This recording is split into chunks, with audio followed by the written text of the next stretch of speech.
Hey guys, James here, and welcome back to my channel. I hope you're having a good day. I hope you're doing well. Today, we're in the 2022 Honda Civic Sedan. If you've been paying attention to Civics, you're probably aware that the Civic has been thoroughly redesigned for 2022. I would actually argue that many of the changes that Honda made to the Civic for 2022 were inspired by or motivated by the Mazda 3. A few years ago, the Mazda 3 was updated, and overnight it became far and away the nicest, most premium car in its segment. At that time, if you parked a Mazda 3 next to a Civic, you might think that the Mazda 3 wasn't supposed to compete against the Civic and maybe was meant to compete against something like Audi or Mercedes. So here we are in 2022, and Honda has really revised this Civic heavily to better compete with the Mazda 3. In today's video, we're going to talk about some of the ways that the Civic beats the Mazda 3, so sit tight and let's do it. The first advantage of the Civic is a more practically designed interior space, and that comes down to visibility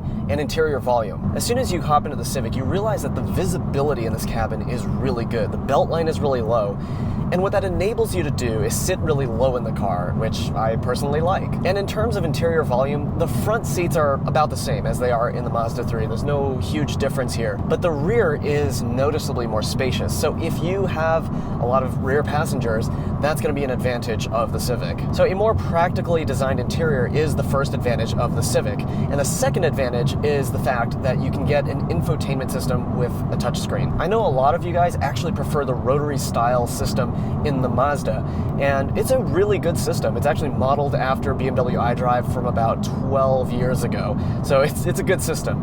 But for those of you watching who actually prefer a touchscreen system, well, the Civic has you covered in that case. One of the major advantages of the Civic infotainment systems is that if you go up to the highest trim level of the Civic, you actually can get wireless CarPlay and Android Auto, whereas in the Mazda, you're stuck with wired. Now let's talk about the way that the cars feel as you drive them. And that leads us to advantage number 3 of the Civic, and that is that the Civic has an outstanding ride. My mom just bought a brand new Lexus about 6 months ago, and this car is basically as comfortable as her Lexus. And here's the crazy thing, this is not even the most comfortable Civic, right? This is the sport trim level, which means that the wheels are a little bit bigger, which means the ride is a little bit worse than in the trim levels where the wheels are smaller and you have more tire sidewall. The Mazda 3 is not too bad in terms of ride, but sometimes it does suffer a little bit from the lack of sophistication in the rear suspension, namely with that torsion beam. Now, a lot of reviewers have pointed out the torsion beam, but not a lot of people have explained what that actually translates to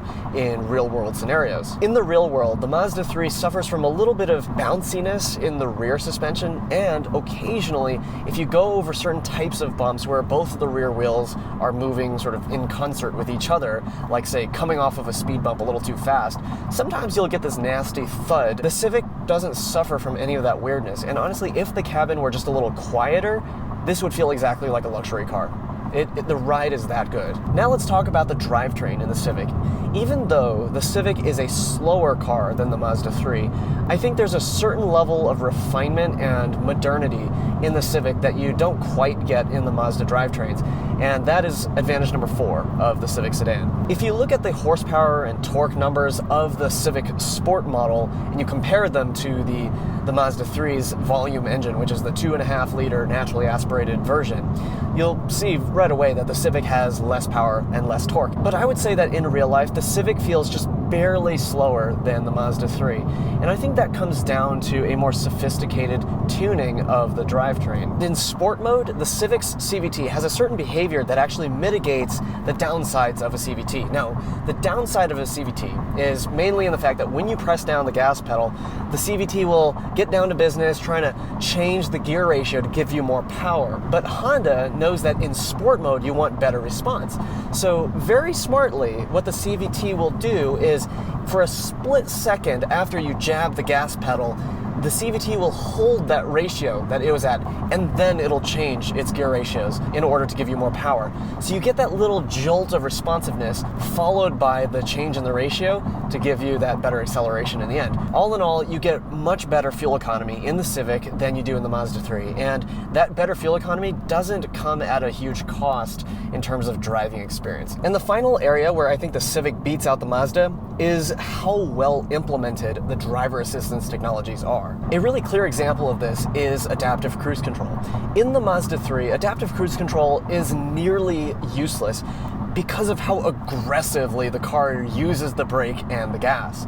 In the Civic, by contrast, those transitions are a lot smoother, and so it actually works. If the point of adaptive cruise control is to reduce fatigue and stress on long drives, then the Civic actually accomplishes that function, whereas the Mazda 3 arguably does not. And if I had to nitpick one thing about the Civic system, it's that it requires a little too much distance between you and the next car, even on the closest setting.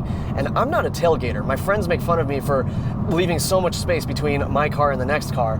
But even for me, the minimum following distance is a bit far on the Civic, so it just kind of leaves room for people to cut in a lot. Lane keep assist is another system that works really well in this car. It centers you in the lane, and it can basically steer for you as long as you are paying attention and you have a hand on the wheel. What's really impressive about this system is that even though it's not considered autonomous driving, it is actually smoother and better than even Tesla Autopilot in certain circumstances. I've been testing the system all day, and even under ambiguous situations like cruising through intersections on this long stretch of road, or in situations where, let's say, you have two lanes that are coming together and the divider between them ends, this system just smoothly handles it all, and if it can't, it'll tell you. And that's more than I can say about Tesla's Autopilot, which, for all the glitz and glam, doesn't actually handle those situations all that well. So those are the main ways that I think the 2022 Honda Civic beats the Mazda 3. There's a ton to like about the new Civic, and honestly, I gotta hand it to Honda.